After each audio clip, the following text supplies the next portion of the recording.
उत्तराखंड का वोट युद्ध और आपके साथ मैं हूं चारुल शर्मा। सीधा रुख कर रहे हैं इस वक्त की बड़ी खबर का। विकास परियोजनाओं की सौगात देंगे सीएम। पौड़ी, गढ़वाल, नैनीताल और उधम सिंह नगर को ये सौगात देने वाले हैं। शासकीय कार्य को भी निपटाएंगे सीएम धामी। एलईडी रथ यात्रा का शुभारंभ करेंगे सीएम धामी। 5वें सामूहिक विवाह कार्यक्रम में प्रतिभाग भी करने वाले हैं सीएम पुष्कर सिंह धामी। इस वक्त की बड़ी खबर आपको बता रहे हैं। सीएम पुष्कर सिंह धामी विकास परियोजनाओं की सौगात देने वाले हैं। पौड़ी, गढ़वाल, नैनीताल और उधम सिंह नगर को ये सौगात मिलने वाली है। शासकीय कार्यों को भी यहां सीएम धामी निपटाने वाले हैं। एलईडी रथ यात्रा का शुभारंभ भी सीएम पुष्कर सिंह धामी करेंगे। 5वें सामूहिक विवाह कार्यक्रम में भी वो प्रतिभाग करने वाले हैं।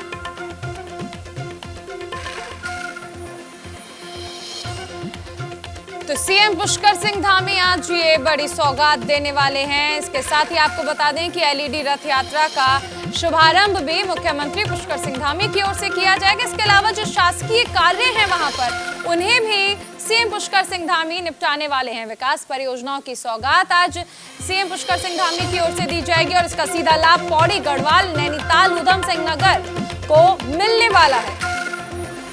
शासकीय कार्यों को निपटाने का कार्यक्रम भी सीएम पुष्कर सिंह धामी की ओर से रखा गया है।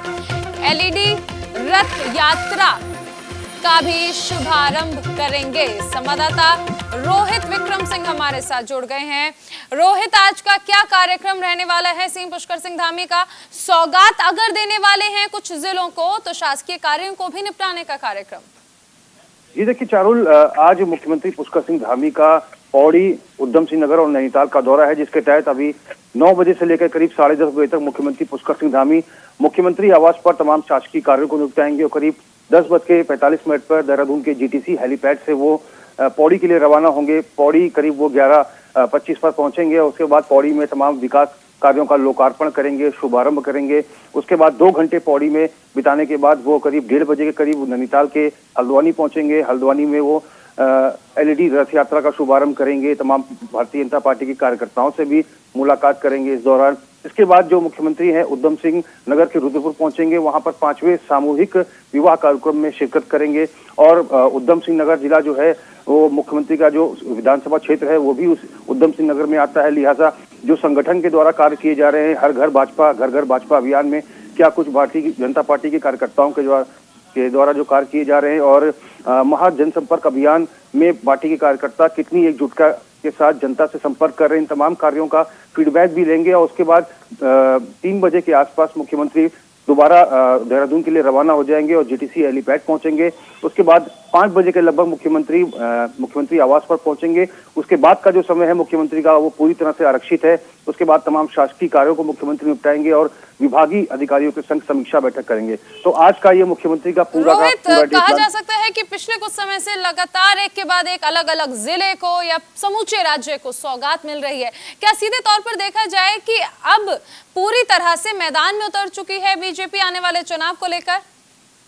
जी देखिए, साफ तौर पर मुख्यमंत्री पुष्कर सिंह धामी 2 फॉर्मूले पे काम कर रहे हैं। एक तो कामों का सरलीकरण और दूसरा जीरो पेंडेंसी। मुख्यमंत्री पुष्कर सिंह धामी के द्वारा साफ तौर पर कहा गया है कि सरकार उन्हीं कार्यों का शिलान्यास करेगी जिन कार्यों के लिए सरकार के पास बजट होगा और तय समय के भीतर उन्हीं कार्यों का लोकार्पण भी करेगी। और 4 महीने का कार्यकाल देखिए तीरथ सिंह रावत का रहा है और उसके बाद 4 साल मुख्यमंत्री के तौर पर त्रिवेंद्र सिंह रावत काबिज रहे और अब पुष्कर सिंह धामी के सामने चुनौती है क्योंकि बहुत ही कम समय बचा है। कुछ समय के बाद आचार संहिता प्रदेश में लग जाएगी। तो सरकार के द्वारा, प्रदेश सरकार के द्वारा और केंद्र सरकार के द्वारा जो भी विकास कार्य किए जा रहे हैं उनको जन जन तक पहुंचाना है। और जिसके तहत मुख्यमंत्री पुष्कर सिंह धामी ने तमाम केंद्र पोषित योजनाओं को लेकर बीते रोज एक मैराथन बैठक भी की। जो केंद्र द्वारा जो संचालित योजनाएं हैं उनको प्रदेश की जनता को कितना लाभ मिल रहा है। संहिता लगने से पहले तमाम कार्य निपटाने होंगे क्योंकि आप जब जनता के बीच जाएंगे तो जनता को रिपोर्ट कार्ड जरूर देना होता है 5 साल का। आप बने रहिए हमारे साथ, आगे भी आपसे जानकारी लेंगे। तो उत्तराखंड विधानसभा का 3 दिन का शीतकालीन सत्र अनिश्चितकाल के लिए स्थगित हो गया है। विधानसभा अध्यक्ष प्रेमचंद अग्रवाल ने विपक्ष और पक्ष के सभी सदस्यों को सहयोग के लिए धन्यवाद किया। विधानसभा अध्यक्ष ने कहा कि प्रदेश हित एवं जनहित के अनेक विषय पर सदन ने दोनों दलों द्वारा शांतिपूर्वक गंभीर चिंतन मनन किया है। 3 दिवसीय शीतकालीन सत्र की कार्रवाई 15 घंटे 42 मिनट तक चली है। शीतकालीन सत्र की बड़ी बातें, सत्र के दौरान विधानसभा को 250 प्रश्न मिले थे, 24 प्रश्न अस्वीकार किए गए, 5 विचाराधीन रखे गए, 5 याचिकाओं को स्वीकृत किया गया है। नियम 299 में एक प्राप्त सूचना को स्वीकृत किया गया। नियम 112 में एक प्राप्त सूचना को स्वीकृत किया गया। 10 विधेयक सदन के पटल से पारित हुए हैं। उत्तराखंड लोक सेवा संशोधन विधेयक 2021 पारित हुआ है। सिविल विधि संशोधन विधेयक 2021 पास हुआ है। कृषि उत्पाद मंडी पुनर्जीवित विधेयक 2021 पास हुआ है। चारधाम देवस्थानम प्रबंधन बोर्ड रद्द किया गया है।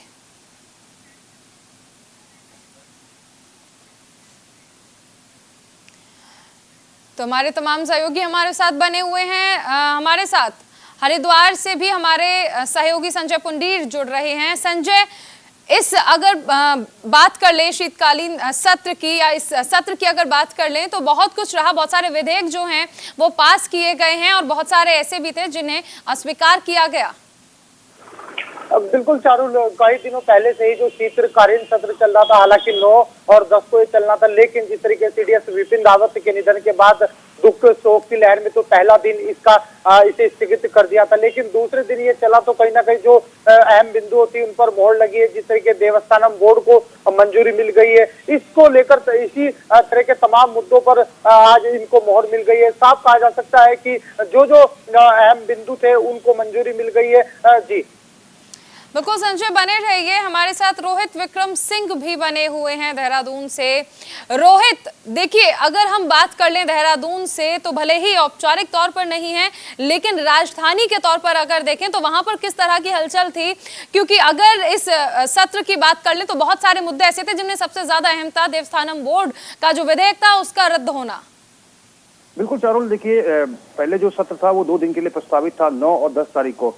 और जिस तरह से हेलीकॉप्टर हादसे में सीडीएस जनरल विपिन रावत की दुखद मौत होती है, वो शहीद होते हैं, उसके बाद 9 तारीख को जो है विधानसभा सत्र के दौरान कोई कार्रवाई नहीं हुई। शोक प्रस्ताव लाया गया और सीडीएस जनरल विपिन रावत को भावभीनी श्रद्धांजलि दी गई।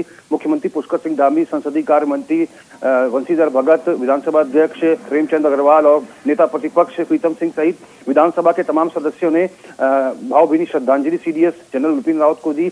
उसके बाद सत्र की अवधि 1 दिन और बढ़ानी पड़ी। 10 और 11 तक ये सत्र एक्सटेंड किया गया। 10 तारीख को प्रश्नकाल हुआ। प्रश्नकाल के दौरान करीब 250 प्रश्न जो है विधानसभा के सदस्यों द्वारा तमाम जो विभागीय मंत्री हैं उनसे पूछे गए और नियम 58 के तहत तमाम जो विभागीय मंत्री हैं उन्होंने प्रश्नों का उत्तर दिया। 27 ऐसे तार्किक प्रश्न रहे जिनका उत्तर दिया गया तमाम विभागीय मंत्रियों के द्वारा, जिसको लेकर विधानसभा अध्यक्ष प्रेमचंद अग्रवाल ने खुशी भी जताई। और उसके साथ ही 1353 करोड़ का अनुपूरक बजट सदन के पटल पर रखा गया। बिल्कुल रोहित और संजय बने रहिए हमारे साथ, आगे भी आपसे जानकारी लेंगे।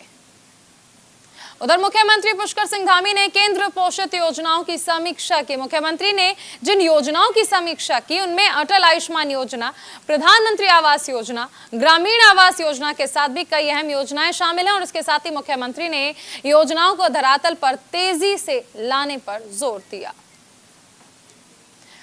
रोहित हमारे संवाददाता हमारे साथ बने हुए हैं। रोहित, सबसे अहम चीज है कि योजनाओं का शुभारंभ तो हो जाता है, लेकिन वो जमीन पर भी उसी तरह से कार्य करें, इसको लेकर मुख्यमंत्री पुष्कर सिंह धामी ने प्राथमिकता दिखाई है। बिल्कुल चारुल, साफ तौर पर मुख्यमंत्री पुष्कर सिंह धामी तमाम मसलों को लेकर, चाहे वो केंद्र सरकार की तमाम योजनाएं हो, चाहे प्रदेश सरकार की योजनाएं हैं, तमाम योजनाएं संचालित तो होती हैं, लेकिन अमूमन क्या होता है कि जनता को उसका लाभ नहीं मिल पाता, जिसको लेकर तमाम जगहों पर मुख्यमंत्री पुष्कर सिंह धामी के द्वारा विभागीय अधिकारियों के साथ समीक्षा बैठक की जाती है। आज शाम को भी जब संभवतः वो 5 बजे पहुंचेंगे तो समीक्षा बैठक अधिकारियों के साथ करेंगे मुख्यमंत्री आवास पर। बीते रोज जो ये समीक्षा बैठक हुई, ये मैराथन समीक्षा बैठक थी। केंद्र पोषित जो तमाम योजनाएं हैं जो केंद्र सरकार की तरफ से उत्तराखंड को सौगात मिली है, चाहे अटल आयुष्मान योजना की बात करें या फिर उज्ज्वला योजना की बात करें, तमाम ऐसी योजनाएं हैं जो केंद्र सरकार द्वारा उत्तराखंड को दी गई हैं, इन योजनाओं से जनता को कितना लाभ पहुंच रहा है, अधिकारी इन योजनाओं को लेकर कितना युद्ध स्तर पर प्रयास कर रहे हैं और इन योजनाओं को लेकर जो फीडबैक है जनता से क्या कुछ मिल रहा है, इन तमाम मसलों को लेकर मुख्यमंत्री लगातार जो है समीक्षा बैठक करते रहते हैं। सबसे ज्यादा अहम तब हो जाती है जब केंद्र पोषित ये योजनाएं राज्य में हो लागू, लेकिन अगर किसी भी वजह से अगर ये धरातल पर इनका असर ना हो तो विपक्ष के पास एक बहुत बड़ा मुद्दा बन जाता है कि डबल इंजन की सरकार में केंद्र की योजनाएं ऐसी हैं जिन पर अमली जामा राज्य सरकार नहीं पहना पा रही है। बिल्कुल, देखिए जिस तरह से प्रधानमंत्री नरेंद्र मोदी उत्तराखंड आते हैं, देहरादून में एक विशाल जनसभा होती है, रैली होती है और तमाम विकास योजनाओं को वो गिनाते हैं, तो सरकार को, प्रदेश सरकार को भी वो हिदायत देके गए हैं कि जो केंद्र सरकार की जो योजनाएं हैं वो जन जन तक पहुंचे, ताकि आगामी 2022 के विधानसभा चुनाव में सरकार जो है एक बुनियाद खड़ी कर सके। प्रदेश की सरकार की जो तमाम योजनाएं संचालित हो रही हैं और केंद्र सरकार की जो तमाम केंद्र पोषित योजनाएं संचालित हो रही हैं, उनसे जनता को क्या कुछ लाभ हो रहा है।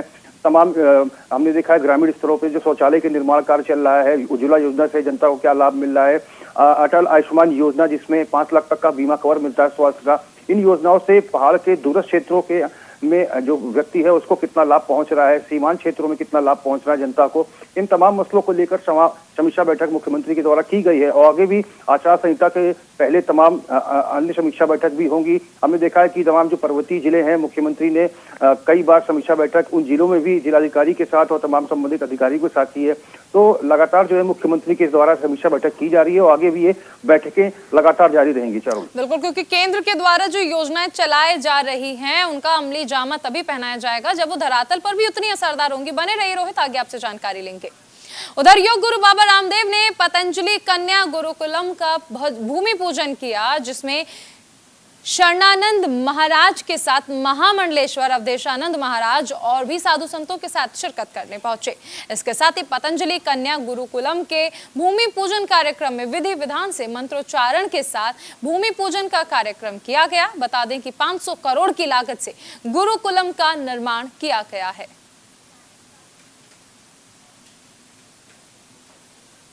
पतंजलि गुरुकुलम देश और दुनिया का सबसे श्रेष्ठतम गुरुकुल अभी भी संचालित है, लेकिन ये 500 करोड़ की लागत से बनने वाला, वास्तु की दृष्टि से, इंफ्रास्ट्रक्चर की दृष्टि से, करिकुलम की दृष्टि से, पाठ्यक्रम की दृष्टि से, क्योंकि भारतीय शिक्षा बोर्ड का गुरुकुलीय परंपरा का यह प्रथम एक आदर्श गुरुकुल होगा और हमारे देश के एक महान योद्धा, वीर पराक्रमी सीडीएस को खोना ये देश की एक अपूर्णीय क्षति है और इसके पूरे रहस्य तो थोड़े दिनों में सामने आ जाएंगे, लेकिन किसी भी देशवासी को यकीन नहीं हो रहा है जिन हेलीकॉप्टर्स में जिस तरह के हेलीकॉप्टर्स में हमारे देश के प्रधानमंत्री और राष्ट्रपति चलते हैं, इसी हेलीकॉप्टर में मैंने सुना है कि हमारे प्रधानमंत्री और राष्ट्रपति जी ने भी उड़ान भरी है और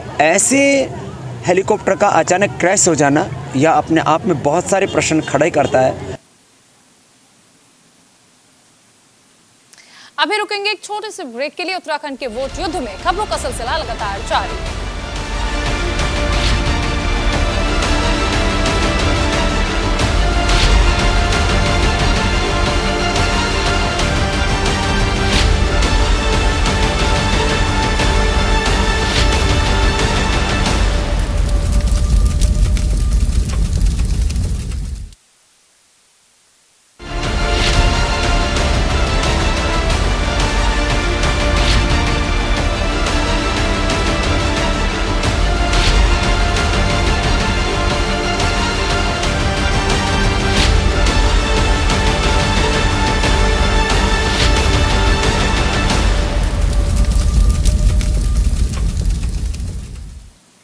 के बाद स्वागत है आपका। विधानसभा में उत्तराखंड 4 धाम देवस्थानम एक्ट रद्द होने के बाद 4 धाम के तीर्थ पुरोहितों ने खुशी जाहिर की।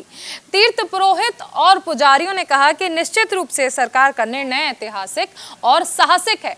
आपको बता दें कि 2 साल 2 दिन बाद ये विधेयक वापस लिया गया। महापंचायत के प्रवक्ता डॉक्टर ब्रजेश सती ने कहा कि सीएम पुष्कर सिंह धामी ने 30 नवंबर को चारधाम देवस्थानम प्रबंधन विधेयक को वापस लेने की घोषणा की और इसके बाद 6 दिसंबर को राज्य कैबिनेट ने से विधेयक को वापस लेने का अपना ऐलान कर दिया और उस पर मुहर भी लगा दी। अब रद्द विधेयक विधानसभा से भी पास हो गया है।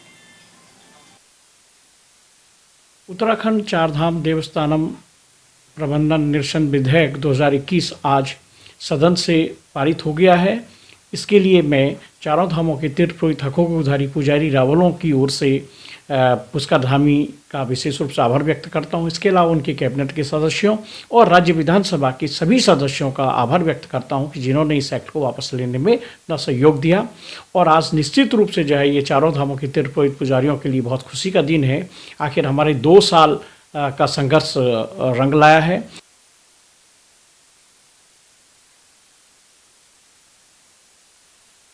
बने हुए हैं हरिद्वार से संजय, आखिरकार कहा जा सकता है कि साधु संतों ने खुशी जाहिर की है देवस्थानम बोर्ड जो बनाया गया था उसके रद्द होने पर, क्योंकि सबसे ज्यादा विरोध इसका अगर कहीं था तो साधु समाजों का पंडा पुरोहित जो हैं उनका ये विरोध प्रदर्शन था। बिल्कुल चारुल, करीब पिछले 2 साल से लगातार मांग करते आ रहे थे। साधु संत, तीर्थ पुरोहित और पंडा समाज लगातार इसका विरोध कर रहे थे। आखिरकार सरकार ने इसे रद्द कर दिया और इसके रद्द होने के बाद जो पंडा समाज है, तीर्थ पुरोहित है, लगातार ही खुशी जाहिर कर रहे हैं, एक दूसरे को मिठाई खिलाकर खुशी जाहिर कर रहे हैं। साफ कहा जा सकता है कि 2022 विधानसभा चुनाव से पहले जो ये सरकार ने फैसला लिया है, कहीं ना कहीं अपना नफा नुकसान देखते हुए लिया है और इसी को देखते हुए लगातार साधु संत, तीर्थ पुरोहित लगातार कहते आ रहे थे अगर 2022 के चुनाव से पहले ये रद्द नहीं हुआ तो इसका अंजाम बुरा होगा। इसी को देखते हुए करीब 2 साल तक मेहनत की। अगर धर्मनगरी हरिद्वार की बात की जाए तो यहाँ भी जो तीर्थ पुरोहित है, पंडा समाज है, लगातार ही विरोध कर रहे थे, सड़कों पर उतरकर आंदोलन कर रहे थे।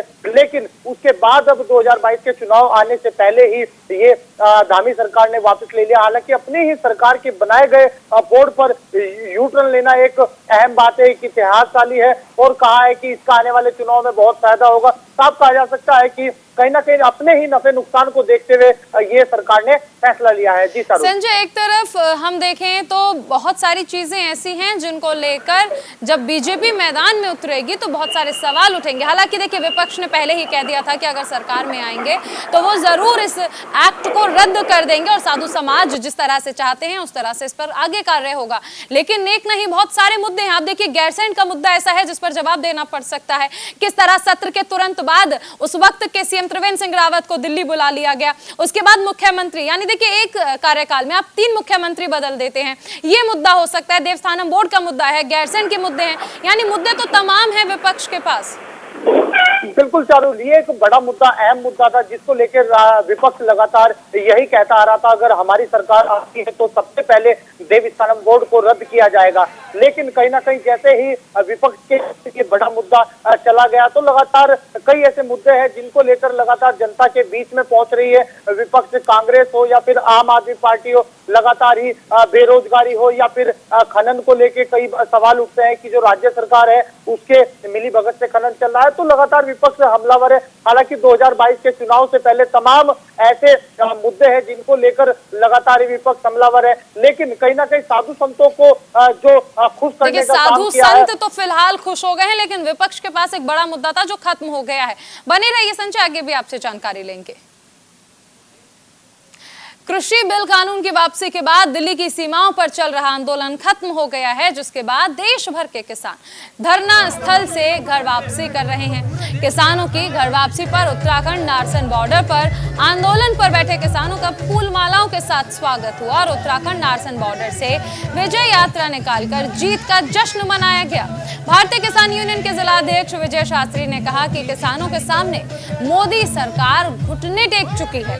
कृषि बिल के काले कानून की वापसी से किसानों की जीत हुई है। उन्होंने कहा कि अदालत ने शहीद हुए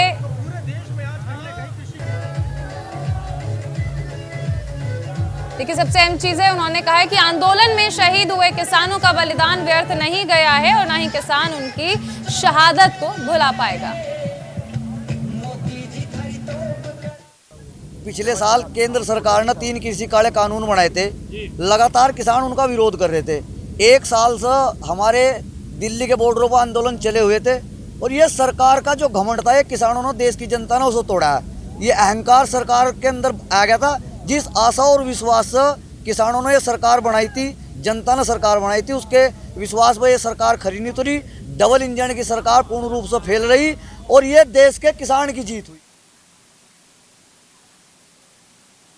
उधर तमिलनाडु के कुन्नूर में हेलीकॉप्टर हादसे के बाद देश शोक में डूबा है और हरिद्वार में शहीद हुए सीडीएस जनरल बिपिन रावत समेत शहीदों को श्रद्धांजलि दी गई। हरिद्वार की रानीपुर विधानसभा से कांग्रेस पार्टी से विधायक पद के लिए दावेदारी कर रहे तेलूराम प्रधान और कांग्रेस के कार्यकर्ताओं ने ग्रामीणों के साथ मिलकर शहीदों को पुष्पांजलि अर्पित कर उन्हें श्रद्धांजलि दी।